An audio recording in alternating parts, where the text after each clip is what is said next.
Hi everyone, I wanted to just give a quick little peek at my Clone Wars collection. I've actually pulled these aside from the rest of my Star Wars figures. Again, they have kind of that different animated style. So going through here, we have our ARC Troopers, and moving over to the right, we have the collection of the clone pilots.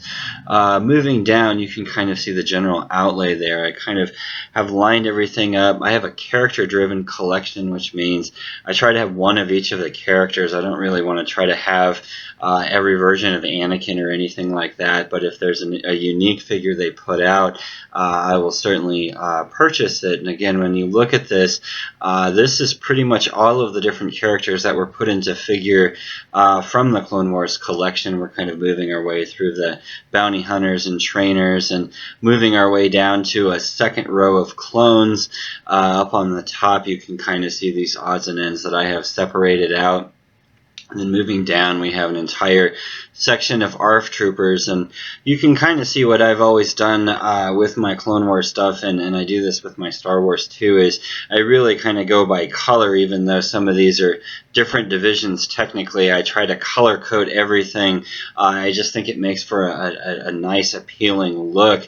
Again, I have on the top of some of these crates my AT-RTs, and then a few of the odds and ends figures.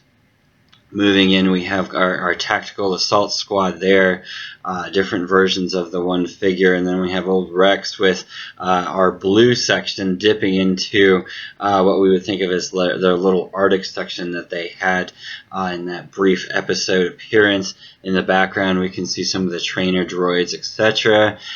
These are the very limited run of the Clone Wars style R2 units.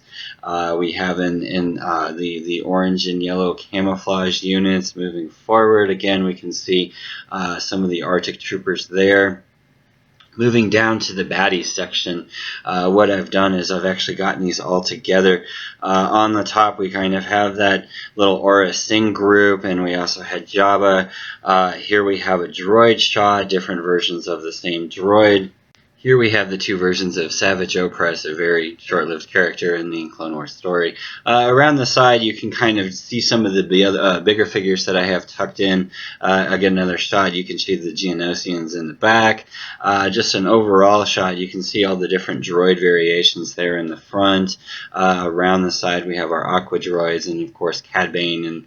And on the bottom shelf, I've got just a couple spillover vehicles that didn't fit anywhere else.